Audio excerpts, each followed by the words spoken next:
Bonjour à toutes et à tous. On va faire une présentation à deux voix. Vous avez Christine, on va vous présenter l'indice de fragilité numérique tel qu'on l'avait calculé dans sa première version en 2021, que Christine a évoqué tout à l'heure. Et vous évoquez avec nous quelques pistes d'amélioration dans l'actualisation, dans l'idée un peu de la réunion d'aujourd'hui. Hein. C'est un peu de vous présenter la méthode d'actualisation telle qu'on la démarre aujourd'hui. Et de discuter avec vous de propositions d'amélioration, de voir un peu les contributions aussi d'acteurs pour les données, par exemple, que vous pourriez nous mettre à disposition qui permettrait d'enrichir l'indice de fragilité numérique, et puis aussi de discuter avec vous sur les besoins en termes de valorisation, c'est comment rendre plus accessible aussi l'indice de fragilité numérique, notamment via des outils comme Géo de France. Alors, très rapidement sur la slide suivante, un rappel de la démarche, et certains vont aussi la découvrir. Hein, donc, comment on avait travaillé en 2021 là-dessus, hein, un pilotage de la construction de cet indice avec la région, l'État et le Centre-Régional de la santé et du social. On avait un groupe des contributeurs, notamment les conseils départementaux, la CARSAT, pour l'emploi, les CAF, qui ont mis à disposition des données qui ont permis d'enrichir l'indice de fragilité numérique, et puis un groupe technique élargi qu'on avait notamment réuni au début de la démarche, un peu comme aujourd'hui, pour essayer de prendre en compte les propositions formulées pour mesurer un peu ces enjeux de fragilité numérique. Et donc, cette première version de l'indice de fragilité numérique, on l'avait construit autour de quatre grandes dimensions. Une première dimension autour de l'accès aux interfaces numériques, pour mesurer notamment avec le taux de recours raccordable à la fibre optique qui est fait en 2021, puis l'accès des habitants à la 4G. Et après, idéalement, on aurait aimé avoir le taux de raccordement, le taux d'équipement des ménages en matière de matériel informatique. On n'avait pas pu avoir l'indicateur, et donc on avait approximé par notamment le revenu disponible des ménages et le taux de pauvreté, qui sont des déterminants de possession de matériel informatique. Et quand vous voyez que l'indicateur est en vert, c'était une valeur qu'on avait ajoutée par rapport à ce qui existait au niveau national par rapport. Vous avez deux qui avait construit un indice à l'échelle nationale. Une deuxième dimension, qu'on avait appris l'accès à l'information et au service public. L'idée, c'était de dire que plus on est éloigné des services publics, des équipements, et plus on est dépendant des outils numériques pour réaliser tout un tas de démarches. Et donc, on avait pris en compte dans ces dimensions la part des personnes de plus de 75 ans vivant seules dans la population totale, la part des ménages sans voiture, et puis un ensemble de paniers d'équipements qui étaient l'accès aux services publics, le temps d'accès aux lieux numériques, hein, notamment les lieux permettant l'acquisition des compétences numériques et des lieux d'accompagnement aux démarches administratives. Et puis une dimension sociale, sanitaire, avec le temps d'accès moyen à l'offre de soins, notamment services d'urgence le plus proche, le médecin généraliste le plus proche et le médecin spécialiste libéral le plus proche. Sur la slide suivante, la troisième dimension, donc l'idée était de recadrer un peu là où les territoires, on avait une dimension de public qui doivent réaliser des démarches dématérialisées et qui peuvent avoir des difficultés à les réaliser. Et donc, notamment avec les réunions qu'on avait eues, notamment dans le groupe élargi, on avait identifié trois grands types de publics, les demandeurs d'emploi, les bénéficiaires de prestations sociales, et puis la part des jeunes mis en emploi, mis en formation. Et puis une quatrième dimension qui était les similarités en termes de capacité d'usage aux interfaces numériques, avec notamment deux publics qui sont les enquêtes ont le plus de difficultés à utiliser les outils numériques. Donc les seniors, je dirais la part des 75 ans et plus de la population, et la part des non-diplômés parmi les 15 ans et plus. Donc ça, c'est un peu le panier de l'indice de fragilité numérique, version 1, réalisée en 2021 et qui a été largement diffusée depuis. On l'évoquera tout à l'heure, mais vous avez notamment les données qui sont disponibles sur Géo de France. Vous avez ici la carte à l'écran qui est l'indice de fragilité numérique à l'échelle des EPCI.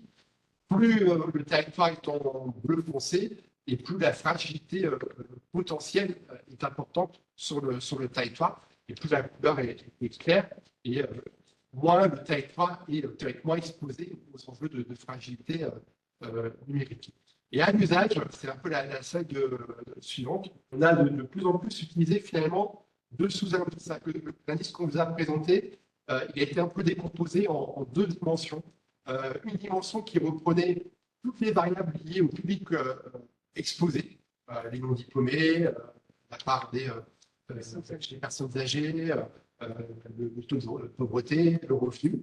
Donc c'est la carte de gauche. Donc, on est davantage ici sur les enjeux un peu de médiation, d'accompagnement du public en difficulté.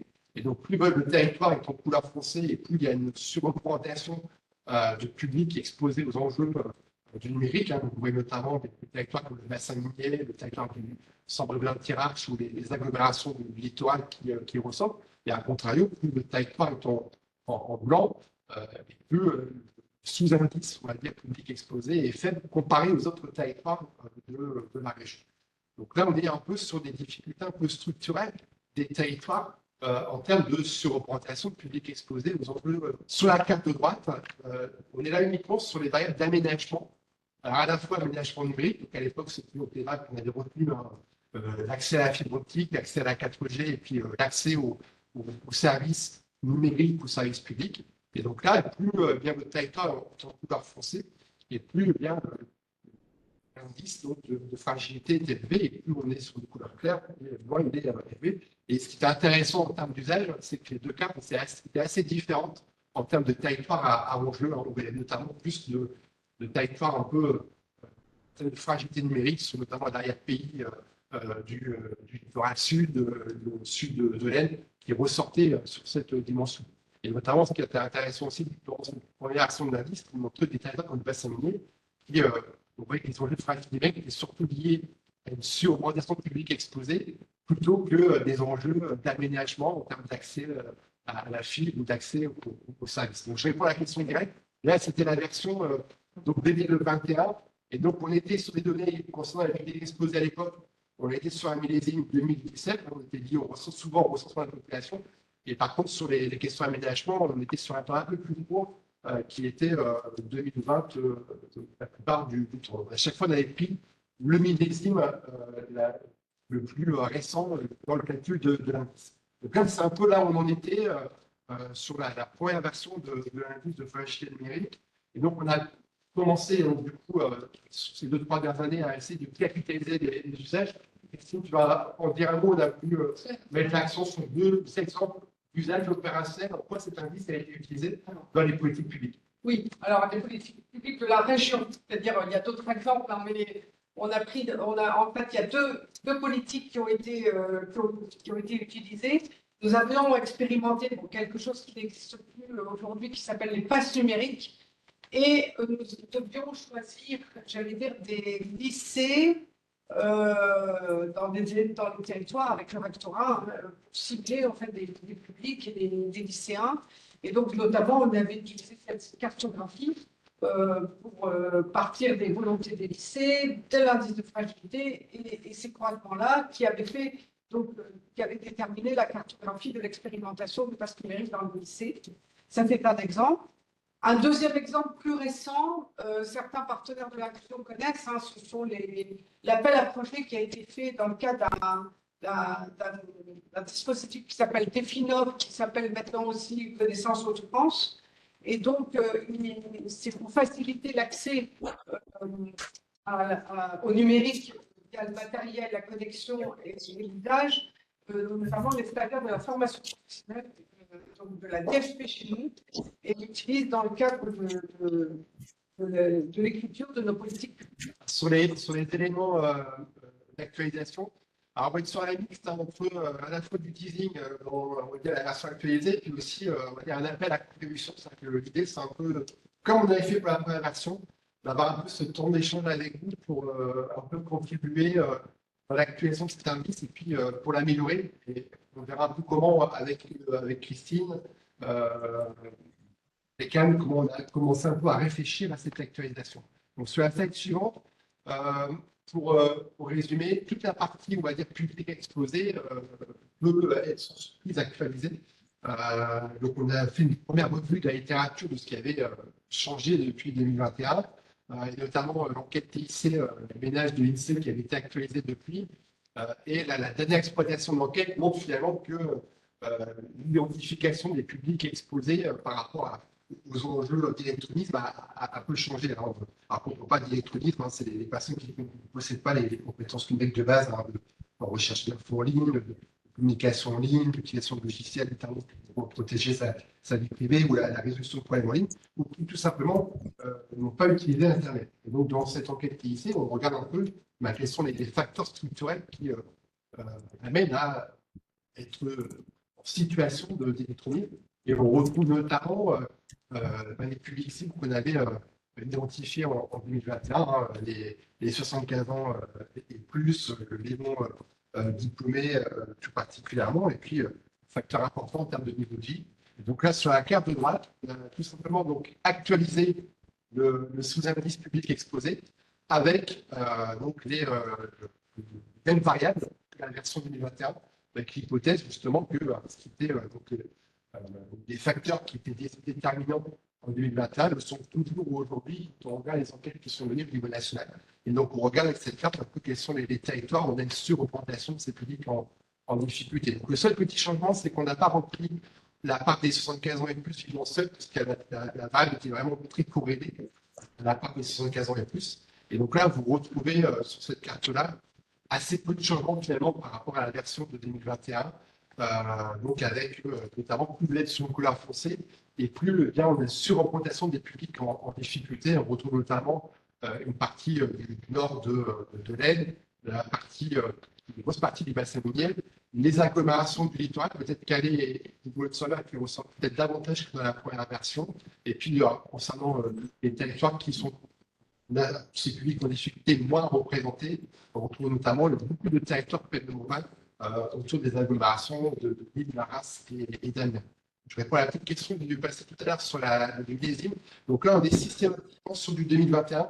On est contraint à la fois par la source de données philosophiques qui s'arrête en 2021 et par le recensement de la population qui est également de 2021. Donc là, on est sur, on va dire, l'ensemble des données actualisées par rapport à ce sous-indice public exposé. Et sur la slide suivante, donc là, c'est juste le zoom sur les deux dimensions qui se sont concentrées, on va dire, sur les enjeux publics en difficulté, les enjeux d'accompagnement. Donc là, c'est la dimension exposition des exigences numériques, des compétences numériques, avec du coup les travailleurs retenus, hein, le taux de chômage qui est à 64 ans, la part de l'ensemble des prestations sociales, donc des ménages, et la part des jeunes mis en emploi de qualification. Donc là, on est sur du 2021 à chaque fois. On n'aura pas plus récent sur cette actualisation. Pour répondre à la question, on est contraint par le recensement de la population, notamment, et par le dispositif philosophie. Donc là, vous revoyez hein, les EPCI, plus le PCI est en couleur foncée, et plus on va dire ces trois types de publics qui ont en emploi, bénéficiaires des prestations sociales et jeunes mis en emploi, mis en formation, sont surreprésentés. Et plus les PCI en couleur claire, moi, entre guillemets, sont relativement présents. Les suites un peu envisagées, les travaux en cours de réalisation, c'est un peu une évolution temporelle, notamment essayer de voir un peu sur les 5 dernières années, un peu comment finalement ces trois types de publics, leur part de la population ont évolué en 5 ans. De voir aussi, et c'est un peu la proposition de méthodologie qu'on propose avec Christine, c'est sur cette dimension publique exposée, de zoomer à la fois au PCI, donc de descendre à l'échelle communale, pour mieux prendre en compte les disparités au sein des EPCI. C'est souvent une question qu'on a eue lorsqu'on présentait ces travaux. Et donc, on va descendre à l'échelle communale pour calculer un peu ce sous-indice. Si vous me confirmez aujourd'hui que c'est pertinent de le faire. Le croisement avec les enjeux d'illettrisme, on n'aura pas le temps peut-être de le présenter aujourd'hui, mais une étude qui a été menée et qui est sortie il y a quelques semaines sur un partenariat avec l'Union contre les lycées et puis l'Agence nationale de lutte contre l'illettrisme, qui a identifié des territoires à enjeu par rapport à l'illettrisme. Donc, ça peut être intéressant de croiser un peu ces deux approches. Et puis, c'est là aussi où, en dehors vous avez dit, on est preneurs de nos propositions, c'est ce que finalement, il y a d'autres publics à prendre en compte dans l'analyse. C'est-à-dire que là, on a trois variables pour mesurer un peu les enjeux de disparité territoriale sur l'exposition aux exigences du numérique et aux compétences numériques. Est-ce qu'il n'y a pas finalement une autre variable, un autre type de public à prendre en compte dans l'analyse? Je complète, enfin, je relis la question de Karine. Cela m'a peut-être échappé, mais une approche genrée est-elle envisagée car les femmes, âgées notamment, semblent plus encore en difficulté au regard du service public en venant en France Service pour un accompagnement aux démarches en ligne. J'ai aussi comme question dans le chat de Christelle Auro de la mission locale Centre-Oise. Y a-t-il une actualisation de ces données en cours? Donc, je pense qu'on va Voilà. Et puis la question de la date de la carte, ça vous y avez répondu. Et après, c'était plus des remarques peut-être que des questions. Audrey Stripoli notait que l'échec haptique, c'était un super dispositif territoire.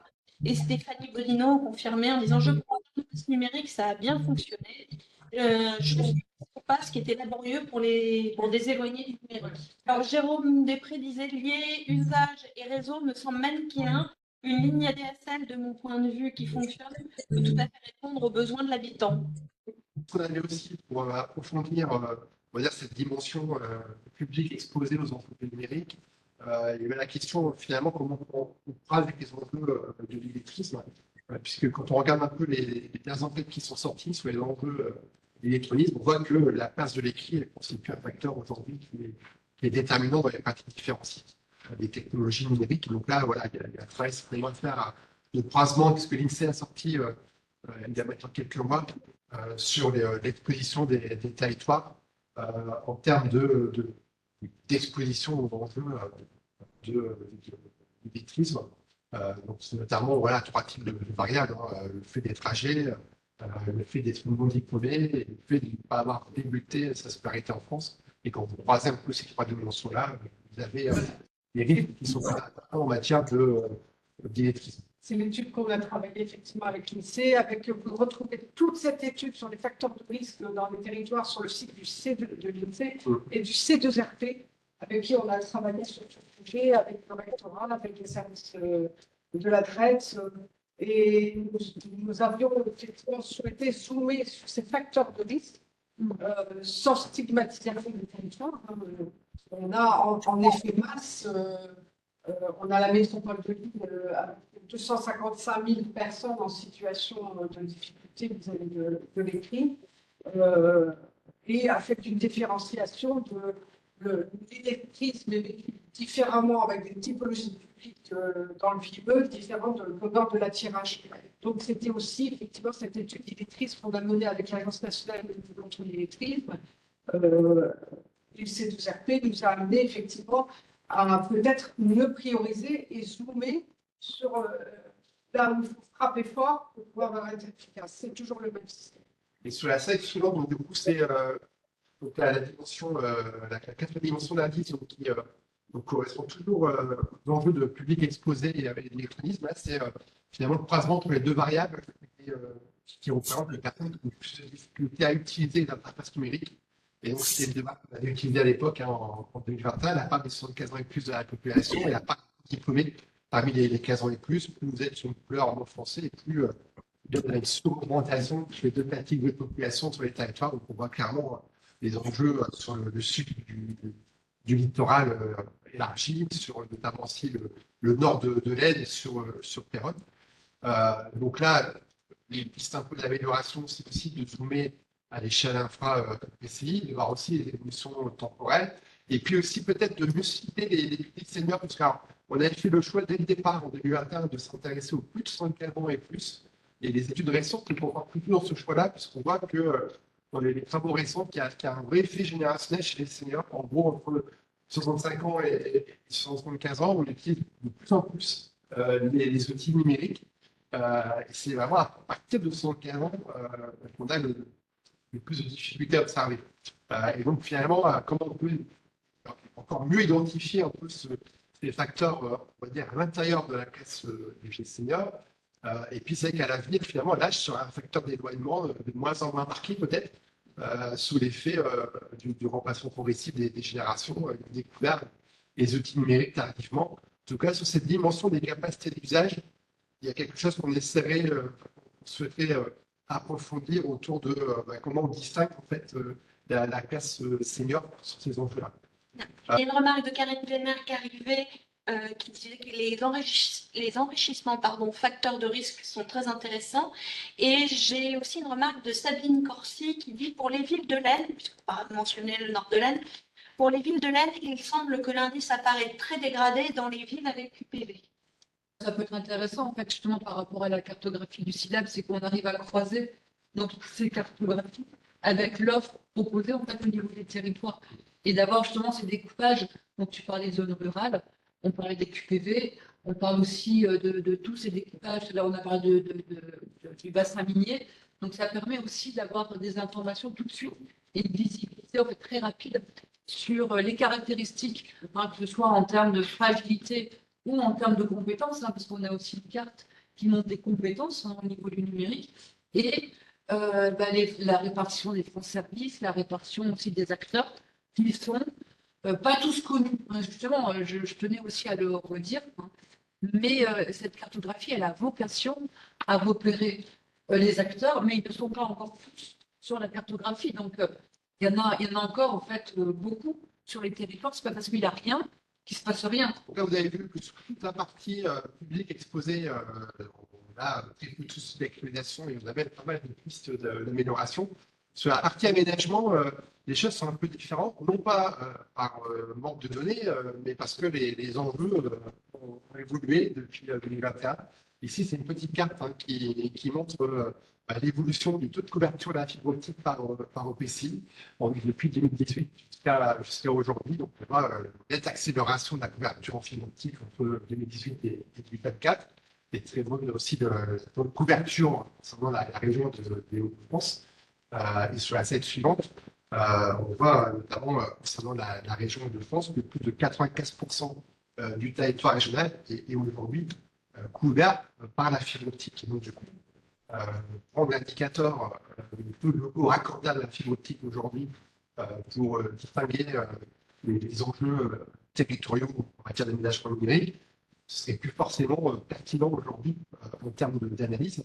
Et donc, du coup, là, on a un travail qu'on a commencé à faire avec Christine et Anne, et avec notamment nos partenaires sur l'aménagement numérique, de voir s'il y a aussi des choses qu'on peut tirer, notamment des taux locaux qui sont effectivement raccordés avec un abonnement numérique. Donc là, on va faire des petits tests aussi en termes de tests économétriques pour voir si on a une disparité de taux locaux effectivement raccordés, si bien, on a des enjeux, des facteurs qui jouent, des facteurs sociaux, des facteurs territoriaux qui peuvent jouer. Donc là, aujourd'hui, on a notamment quelques données sur les zones d'initiative publique. Mais l'idée, c'est un peu d'essayer un peu de creuser là-dessus, sur la question de la prise en compte réelle de l'abonnement. Oui, parce qu'on se dit, bien sûr, c'est ce qu'évoquait, je pense, sur le numérique, c'est du raccordable, mais pas forcément du raccordé. On a commencé à zoomer, notamment sur un secteur à enjeu en grande difficulté, et effectivement, on voit des petites différences sur le raccordé. Il y a des gens qui n'ont pas la fibre chez eux parce qu'ils travaillent avec le mobile, ils n'en ont pas besoin, ils n'ont pas les moyens de payer. C'est toutes ces questions-là qu'on est en train de discuter avec nos partenaires. Est-ce que c'est parlant, cette histoire de locaux raccordables, on peut raccorder. Voilà. Sur notre variable qu'on avait retenue, sur notre variable qu'on avait retenue, qui était l'accès à la 4G, où aussi, on avait utilisé un dispositif qui était GeoCap en 2021 qui a permis d'identifier les zones blanches. Là, vous voyez, sur les dernières données de l'ARCEP, là aussi la couverture mobile 4G s'est fortement développée depuis. Et donc, on a aujourd'hui près de 96% de la population régionale qui est couverte par au moins 3 opérateurs en matière de 4G. Donc là aussi, il faut qu'on trouve une alternative pour mesurer ces enjeux-là. Vous avez parlé de la 5G, mais là aussi, c'est vrai que la question, et c'est un travail qu'on essaie d'exploiter aujourd'hui, c'est comment finalement on passe d'un indicateur sur le nombre de sites 5G à un indicateur de couverture territoriale de la 5G. Donc là, aujourd'hui, voilà, c'est des choses en termes de disparité territoriale qui reste un peu difficile à mesurer. Autre dimension qu'on a aussi pour terminer, c'est la question de l'accès aux lieux numériques. Et donc là, vous voyez aussi bien que depuis 2021, les choses ont fortement évolué et les disparités territoriales sont également fortement réduite sur la question des lieux numériques, que ce soit les lieux avec l'acquisition de compétences numériques, ou avec l'accompagnement des matchs. Lorsqu'on avait travaillé sur la première version, on était à 1372 lieux identifiés dans l'analyse.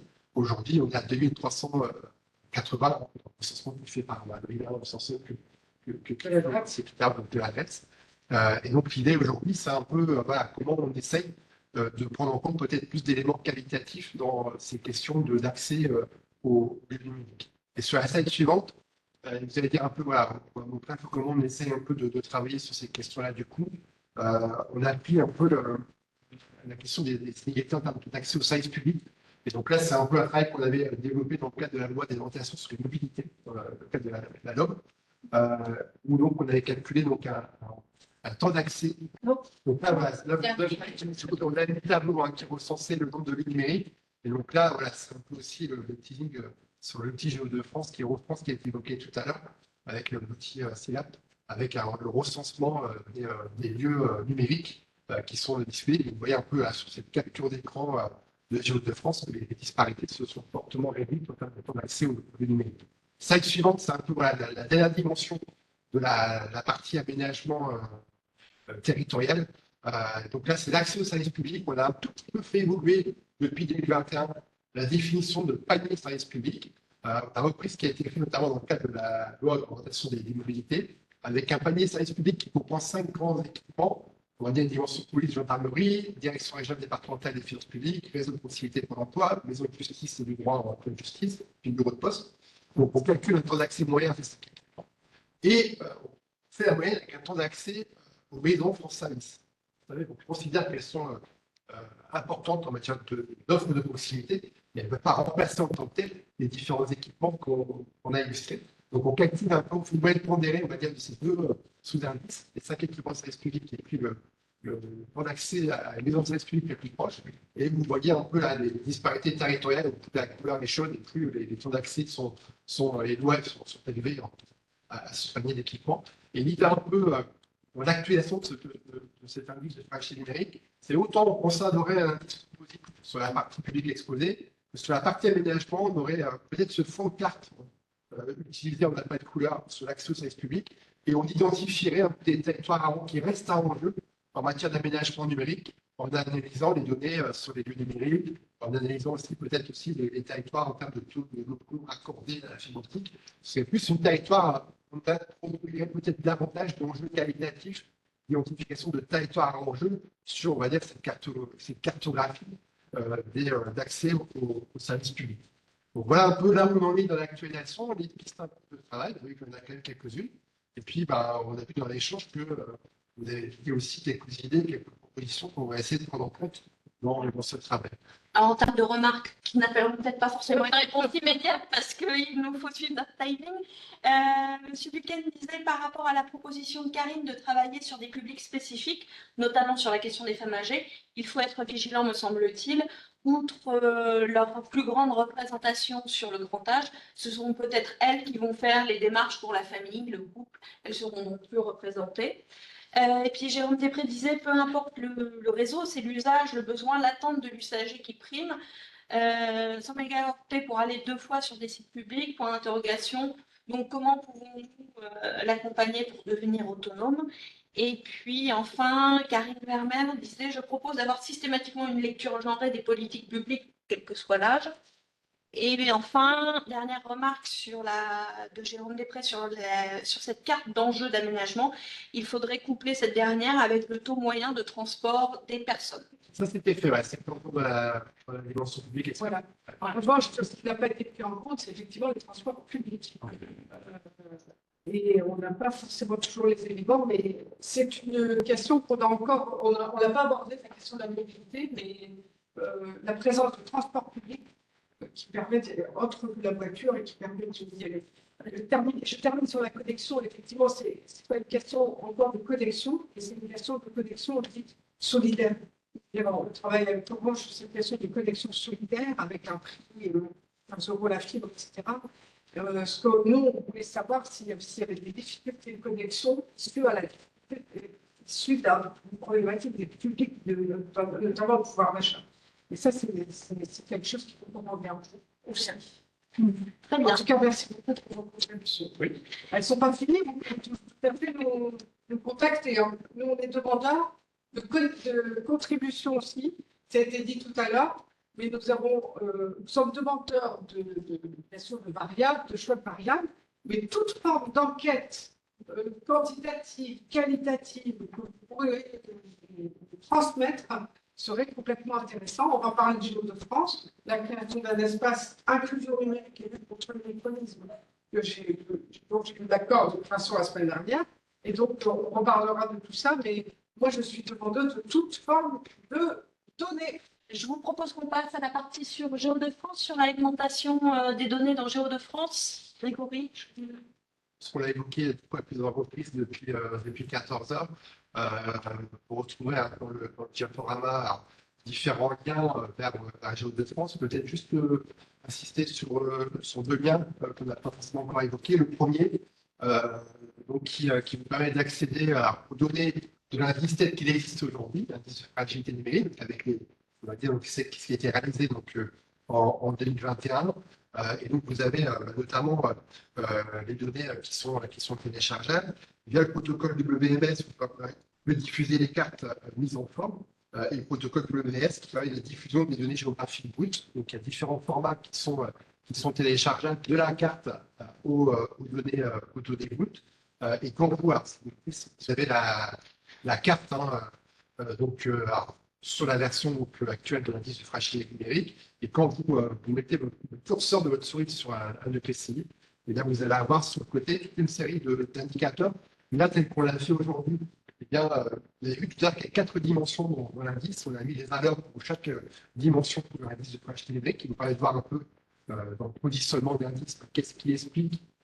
Est-ce que c'est davantage les enjeux de public exposé? Est-ce que c'est davantage les enjeux d'aménagement? Vous avez un peu les informations qui sont données là-dessus. Puis, on est aussi preneur de vos propositions pour si vous avez d'autres informations que vous jugez importantes d'avoir en ligne sur ce type de présentation et qu'on pourrait mettre donc, dans le petit format informatif qui est disponible sur Géo de France. Donc, vous avez l'ensemble des données téléchargeables.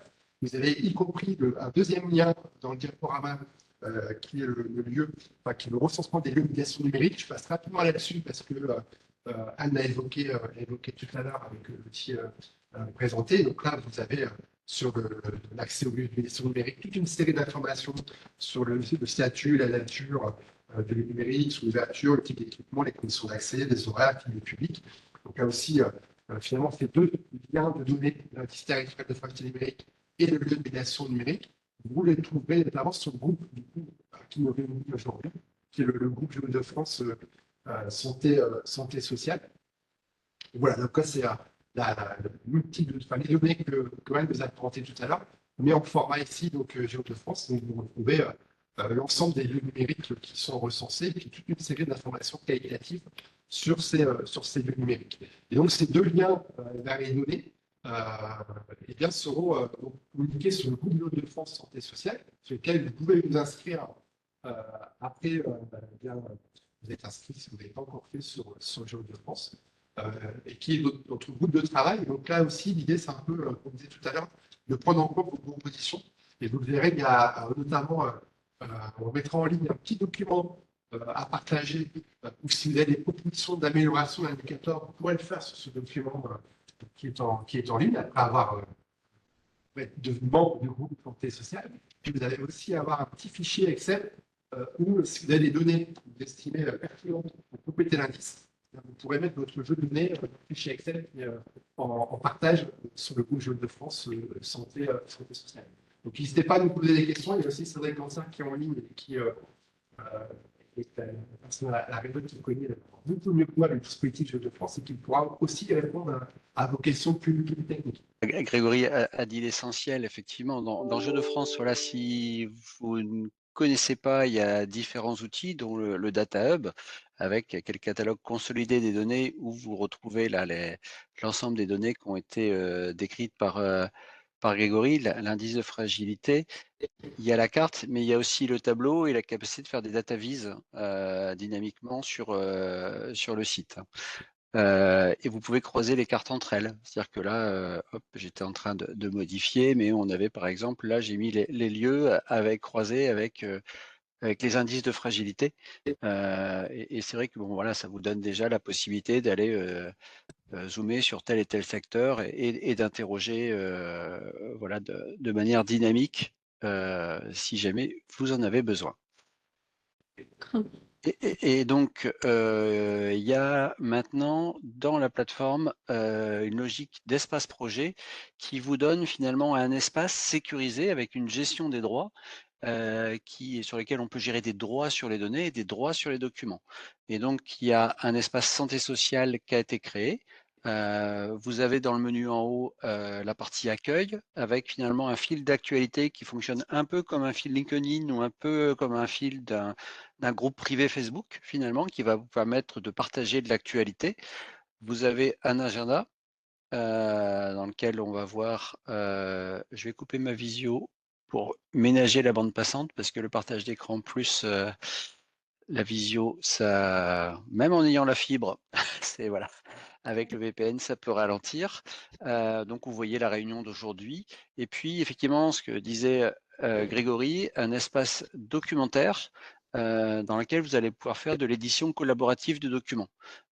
Donc, il y a effectivement un test données fragilité numérique et si je clique dessus, ça me l'ouvre avec en édition collaborative avec OnlyOffice et ça vous permet finalement de renseigner vos données, y compris simultanément, à l'intérieur de l'espace.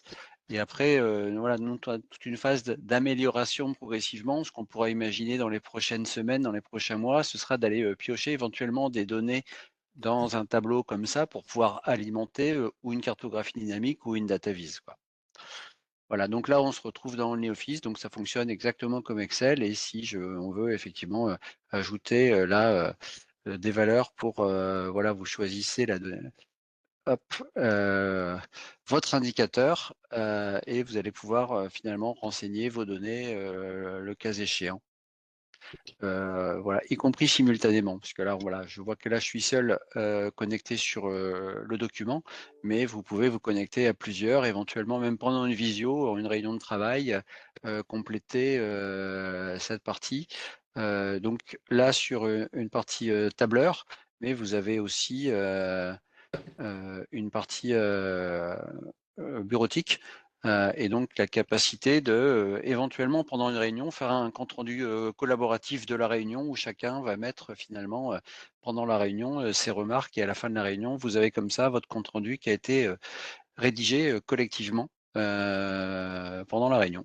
Petit espace que tu viens de décrire sur la santé sociale, en fait, Ouais. nous allons en créer un qui va s'appeler inclusion numérique et lutte contre l'électronisme. Oui. Et bien sûr, et ces espaces peuvent interagir, évidemment. Et donc, Complète- voilà, toute cette forme de données liées à l'inclusion numérique et à la lutte contre l'électronisme sera au même endroit. Tout à fait. Et ce qu'on peut ajouter, c'est qu'en fait, comme j'ai croisé là rapidement la carte, j'ai fait rapidement une carte avec les lieux et puis l'indice de fragilité. Chacune des données, finalement, chacun des indicateurs que vous construisez, on peut le publier comme ça sous forme de données, on va dire, interconnectables, interopérables, pour pouvoir finalement sur un tableau de bord ou sur une carte dynamique avoir un visuel avec la capacité de zoomer sur chacune des communes, sur chacun des territoires pour répondre à votre problématique spécifique.